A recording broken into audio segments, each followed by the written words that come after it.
Hello students, I just wanted to go over a quick trick for helping with factoring. Part of our module 3 is talking about factoring trinomials. The very first thing we always want to check when we're factoring is to see if we have a greatest common factor. So if I'm looking at 2p squared minus 24p minus 26, I can see that all of these have a factor of 2 that I can pull out. So if I do that, I have 2, and I'm left with p squared minus 12p minus 13. From here, there's a 1 now for my a value. 1 times negative 13 is negative 13. The factors of negative 13 that add to negative 12 are going to be negative 13 and positive 1. Negative 13 times positive 1 is negative 13, and negative 13 plus 1 is negative 12. So from here, I'm going to use factoring by grouping. There are many methods and there are shortcut methods, but factoring by grouping, when you have a trinomial, always works, no matter what type of trinomial you have. So we bring down this first value of 1p squared. Minus 13p comes from taking the p that's here next to the 12. That's a positive 1, so we write plus 1p. And again, the p's are there because they have to either add or subtract to this value in the middle. And then we bring down the negative 13.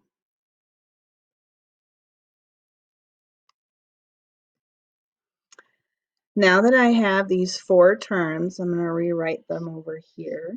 P squared minus 13p plus 1p minus 13.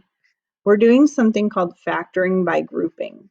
So we split the 4 terms in half.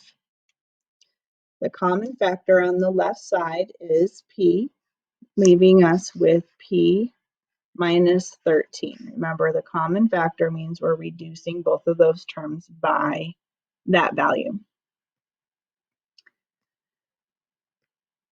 This sign right here is the next sign that we're going to write.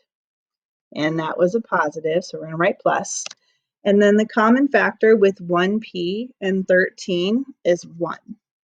This factoring by grouping method is the only time where you have to pull out a common factor of 1 if that's all there is in order to make the rest of the problem work.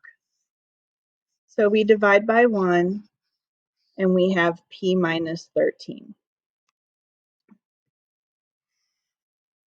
Because these sets of parentheses are identical, we know we've done our factoring correctly. And that set of parentheses is our new common factor. Our other answer comes from rewriting the stuff that we pulled out from left to right. So we pulled out a p and we pulled out plus 1.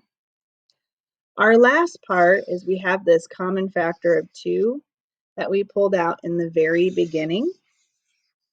That comes in the front, and then this is our final answer in factored form.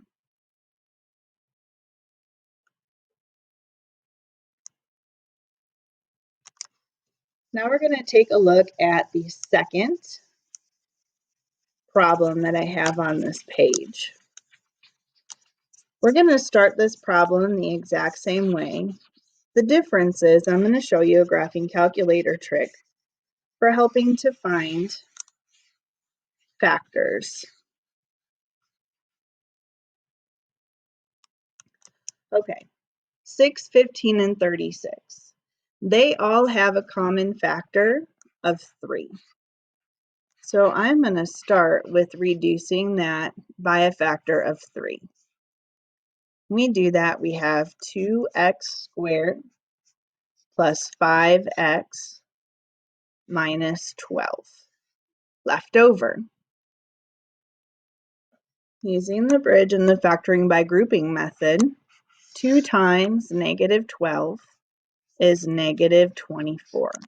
So we need the factors of negative 24 that add to the positive 5 in the middle. So they have to multiply to negative 24 and add to positive 5.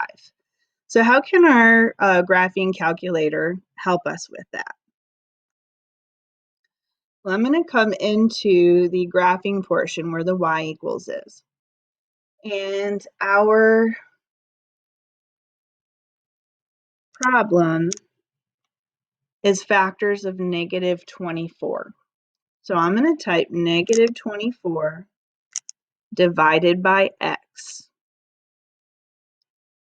And then I'm going to go to the table. So you hit second graph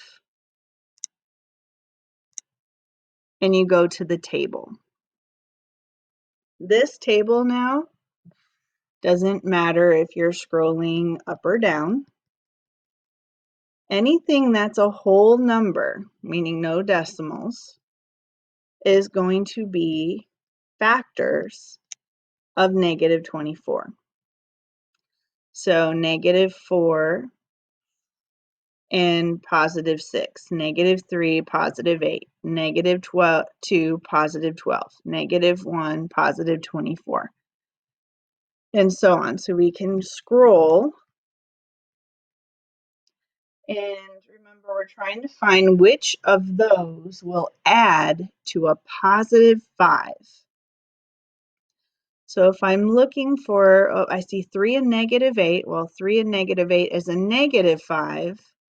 So if they change signs and I look down a little bit further to the 8 and the negative 3, 8 times negative 3 is negative 24, and 8 plus negative 3 is positive 5. So that's what I'm going to use for my factors. Let's use this color. So positive 8 and negative 3. I'm again going to use factoring by grouping rather than guessing and checking. Remember, we ignore the 3 on the outside until the very end. So we have 2x squared plus 8x, and it's plus because that 8 is positive, and we use the x because they have to be able to add to this 5x here, minus 3x, and it's minus because the 3 was negative, and then we bring down the negative 12. Now I'm going to split this in half. The greatest common factor on the left side with 2x squared and 8x is 2x. So we're pulling out 2x. 2x squared divided by 2x is x. 8x over 2x is 4. Remember, the next part starts with whatever sign is immediately after that divider line where we split it in half. So I'm going to start with minus. Our greatest common factor between 3x and 12 is 3. So remember, this means we're dividing by negative 3. So negative 3x divided by negative 3 is positive x. Negative 12 divided by negative 3 is positive 4. So we're again looking, do my parentheses match exactly? And they do. They're both positive x plus 4. So that's one of my answers. 2x minus 3 is what we pulled out. And so that's another of my answers. And then we come back to that GCF, or greatest common factor, that we pulled out in the very beginning. Put that in front, and then we have our final answer. I hope this was a little helpful for you in talking about factoring. If you need any help, don't hesitate to reach out and let me know. Have a great one.